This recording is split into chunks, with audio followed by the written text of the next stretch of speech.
External Affairs Ministers of the Republic of India, my dear friends in the media, colleagues in government, ladies and gentlemen, good afternoon. I had an excellent conversation and discussion with External Affairs Minister Jaishankar today. We both affirmed in no uncertain terms our mutual commitment to sustaining the positive momentum of our bilateral relationship, a partnership that has reached unprecedented levels in its scope and depth in recent years. I also took this opportunity to convey personally to Minister Jaishankar the Philippine government's profound appreciation for the Indian Navy's immediate and effective response to the distress call of MV True Confidence, upholding a long-standing and fundamental maritime tradition, and ultimately resulting in the safe return of 13 Filipino seafarers. Further noting both our country's significant contributions in merchant shipping, we also explored possible cooperation to ensure the safety of Indian and Filipino seafarers, such as those working on board merchant vessels plying the Red Sea. The Philippines and India are staunch advocates of safety at sea, freedom of navigation, and adherence to international law, including the 1982 UN Convention on Law of the Sea, or UNCLOS, as well as the 2016 Arbitral Award on the South China Sea. This was evident during my visit to New Delhi in June last year, and was evident again during our discussions today, especially on recent actions of China in the West Philippine Sea. Our countries have a shared interest in a free, open, and inclusive Indo-Pacific region. The Minister and I have decided to accelerate our maritime cooperation with a planned maritime dialogue with India to be held in Manila following the successful Track 2 dialogue in September last year, which confirmed several promising areas for collaboration, especially in marine domain awareness, shipping and seafaring, search and rescue, law enforcement, and environmental protection. With regard to our defense and security cooperation, we see the defense industries of India continuing to play an important role in the AFP modernization program. Other priorities include education and training, as well as research and development in support of the self-reliant defense posture of the Philippines. Development cooperation, agriculture, food security, affordable healthcare, and infrastructure cooperation remain high in our shared development agenda. We have also taken note of India's significant successes in science and technology, space, and financial technology, particularly on financial inclusivity. We are keen to begin closer cooperation in these areas. On tourism, I conveyed to Minister Jaishankar that the Philippines is prioritizing Indian travelers and in its e-visa system project, which we hope to launch in India in the very near future. We also discussed various mechanisms to facilitate two-way trade, including progress in the negotiations of our bilateral preferential trade agreement, as well as the upgrading of the ASEAN-India Trade in Goods Agreement. Last year, Philippine exports to India exceeded $1 billion for the first time. While this is undoubtedly good progress, current data indicates that we still have over $500 million of unrealized export potential to India. We also discussed our mutual engagements in other areas, including the non-aligned movement and the United Nations, as well as in other regional fora, and the importance of continuing to cooperate in issues such as climate change and maritime concerns. Clearly, there is much work to be done given the immense potential of Philippine-Indian ties, particularly as we celebrate the 75th anniversary of our diplomatic relations and as the Philippines takes over as country coordinator for ASEAN-India relations later this year. With the second visit of Minister Jaishankar to the Philippines, we are sure that India will continue to be an important partner on the other side of the Indo-Pacific. And with this, again, I'd like to thank the External Affairs Minister for returning to our shores, where he will, of course, always be welcome. Thank you. Thank you, Secretary. Dr. Jaishankar, you have the floor. Thank you. Secretary Manalo, dear friends, It's a pleasure to be back in Manila. As the Secretary told you, we had very good discussions following up on his visit to India in June last year.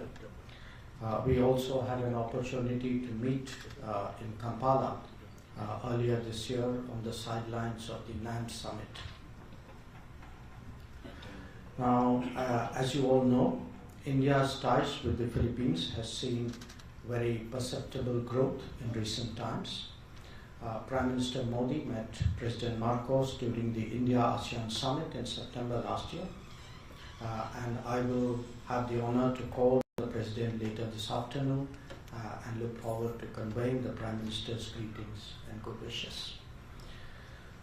Meetings and visits are one indicator of the growing closeness between our two nations, but this is equally visible in a range of domains, starting from trade and investment and extending to health and food security, to education and science and technology, defense and maritime cooperation, etc. Our bilateral trade has crossed the $3 billion level last year, and I'm confident that it will continue to grow. My message in the discussions which Secretary Manalo and I had today was that India, as the fifth largest economy currently, growing at about 7% annually, is preparing to step up its engagement with the Philippines. I welcome what Secretary Manalo communicated in terms of easier visas, more movement, more dialogues, and deeper cooperation. Some of the recent developments in our ties were positively recognized at our meeting. We are moving ahead on quick impact projects in agriculture, health, and capacity building. Indian companies have been active here, as much in the digital infrastructure as in the physical one. There is considerable interest in Indian corporate sector in stepping that up. The growing comfort and trust between us is also reflected in the ongoing supplies of rice from India as an exceptional measure. As two seafaring nations of the Indo-Pacific, our maritime cooperation holds great potential. Last year, we signed agreements on enhanced maritime cooperation and white shipping. It is appropriate that even today, there is an Indian Coast Guard vessel which is making a port call in Manila. Secretary Manalo and I have discussed our shared interests in ensuring maritime safety, given that our two countries contribute so much to the global shipping industry. I also briefed him about the Indian Navy's deployments in the Red Sea and the Arabian Sea to counter ongoing threats, and he himself has spoken about the rescue of MV True Confidence by one of our ships, INS Kolkata, and there have been some other instances, I think since then, MV Leela Norfolk as well, which involved some crew from the Philippines. Our partnership with the Philippines also has a larger context in terms of the engagement with the ASEAN. The Philippines will take over as India's country coordinator later this year. We look forward to its steering India-ASEAN cooperation, especially in regard to reviewing the trade agreement, to building connectivity, and to deepening people-to-people contacts. As a nation deeply invested in this region because of its Act East policy and Indo-Pacific vision, India follows all developments with great interest. We are strongly supportive of ASEAN's centrality, cohesion, and unity. We are also convinced that the progress and prosperity of this region is best served by staunch adherence to a rules-based order. UNCLOS 1982 is particularly important in that regard as the constitution of the seas. All parties must adhere to it in its entirety, both in letter and in spirit. I take this opportunity to firmly reiterate India's support to the Philippines for upholding its national sovereignty. As the world changes, it is essential that countries like India and the Philippines cooperate more closely to shape the emerging order. Today we discussed a range of global and regional issues, from the UN and the NAM to the Indo-Pacific, to Myanmar, to Ukraine, and beyond that. We are also both societies that contribute significantly to the global workplace. We would like to see more resilient supply chains and trusted digital partnerships. Our activities serve to strengthen the cause of the global south in different domains. Our commitment to democratic values is deep and abiding. We are both nations who value the autonomy of decision making and favor a multipolar world with a multipolar Asia at its core. These convergences, based on an expanding bilateral partnership, today drive the upward trajectory of our ties. My discussions today with Secretary Manalo, the meeting later in the day with Defense Secretary Teodoro and others, and the call on President Marcos will all provide opportunities to do that. As we move towards the 75th anniversary of the establishment of our diplomatic relations, I am confident that there is much more that awaits us. Thank you for your attention. Thank you, Dr. Jaishankar. We now open the floor to some questions. Can I call on Pam Castro of AFP for the first question, please? Hello, good afternoon. First question for Sir Jaishankar. What's your reaction on the recent tensions between China and the Philippines in the South China Sea? Are there plans to expand your defense cooperation specifically targeted on the South China Sea? And in what way will India, and I quote, play an important role in the AFP modernization program? And for Secretary Manalo, the Philippines' claim on the South China Sea is grounded on the arbitral award, but China said they will never acknowledge the award. So what is in your diplomatic toolbox that can fix this dilemma? And last one, in connection again with the topic of the South China Sea, do Indian companies have existing or planned partnerships amid depleting gas reserves in Malampaya? And what do you think should be the strategy to make South China Sea an area for economic cooperation? I think in my own statement I've made 3 points very clear. One, that we regard UNCLOS 1982 as very important. We regard it as the constitution of the seas. Two, we believe that all parties must adhere to it, as I said, in its entirety, both in letter and spirit. And three, we firmly support Philippines in the upholding of its national sovereignty. So I think our position is very, very clear. Now, regarding defense, I would say, you need to look at that cooperation on its own merits. It is not necessarily linked to a particular situation, but it's natural today that two countries whose trust and comfort is growing so rapidly that we would look at various new areas of cooperation, and certainly defense and security is one of them.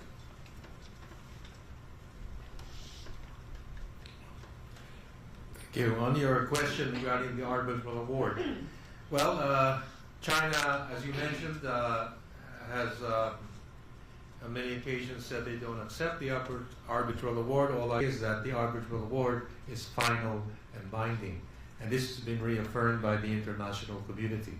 And I think I would probably leave my answer to that regarding the arbitral award. But of course, there are other parts of the international law which the Philippines is continuing to adhere to, and I understand the rest of the international community is continuing to adhere to, and that is the UNCLOS and the sovereign rights of the exclusive economic zone for each country, which is clearly indicated in the United Nations Convention on the Law of the Sea. And the Philippines will consistently and always reaffirm the need to abide by international law and also for international rules and regulations when it comes the maritime area. And this is a message that we have consistently stated. And in fact, just most recently in this incident at the Ayungin Shoal, where China harassed and also prevented our ships from, tried to prevent our ships from resupplying our troops in Ayungin Shoal, we had messages of support from over 20 countries, governments, who clearly stated the importance of adhering to international law. So we are fully supported in that respect. So in answer to your question, we have consistently reasserted our rights in accordance with international law insofar as the issues in the South China Sea or West Philippine Sea are concerned. Thank you, Secretary and Minister. Jerome Morales, please, of Reuters. The last question. Good afternoon, Ministers. To both Ministers, the question would be again on the South China Sea, West Philippine Sea.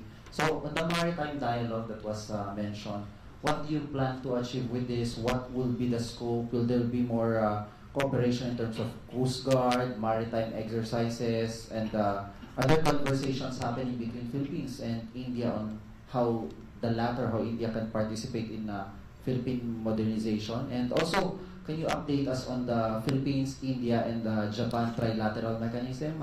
Any timeline, any updates on this agreement, and how important will this trilateral deal contribute to the current situation, particularly in the West Philippine Sea? Thank you. Would you like to go first? We are both important maritime nations. We're not only important maritime nations. I think, as the Secretary pointed out, we are at two ends, in a manner of speaking, of the Indo-Pacific. Not exactly ends, but let's say Philippines is in the middle. We are at one end. It's also a fact that we are two nations who make a very exceptional commitment to global shipping. So every country has an interest in maritime security, in maritime safety. In our case, probably it is more than many other countries normally would have. Now, as our relationship grows, as I pointed out, it's natural to look at defense and security. But it's also equally important we look at other aspects of cooperation. We are both, I think, members of the Indo-Pacific Maritime Domain Awareness Initiative. We are both members of RECAP, which is based in Singapore. We have ourselves started exercises last year for the first time between India, naval exercises between India and the ASEAN.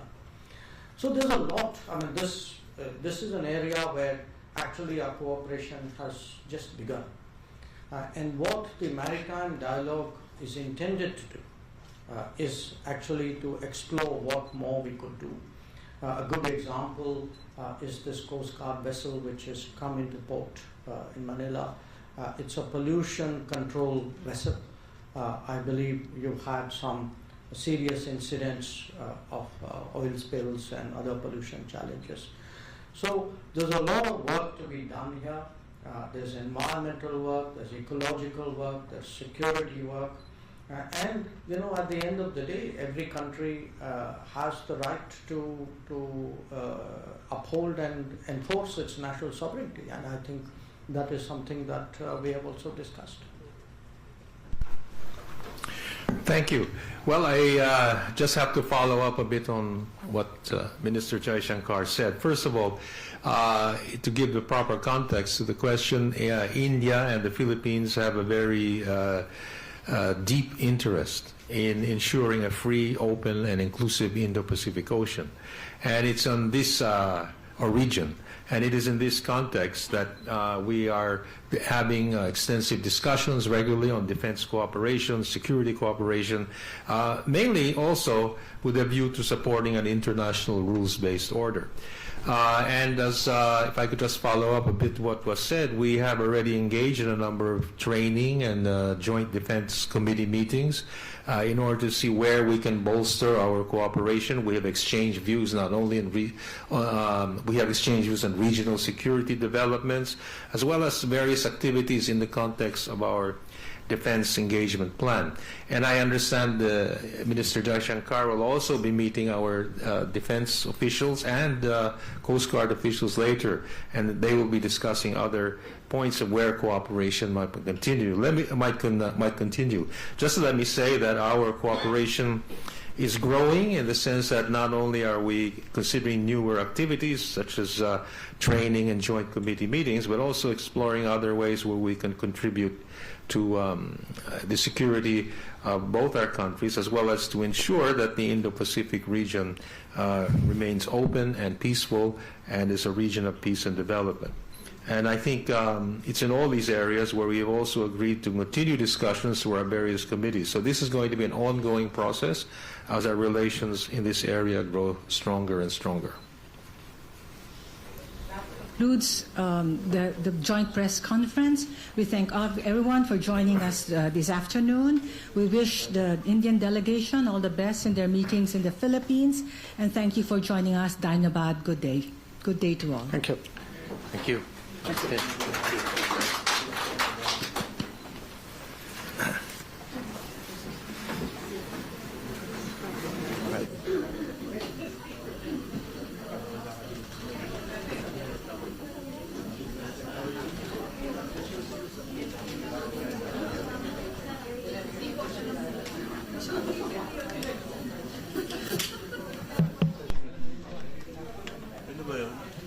Good afternoon, our friends from the press corps. Sofitel will be having their earthquake drill at 2:30 p.m., so we have to leave soon. Thank you.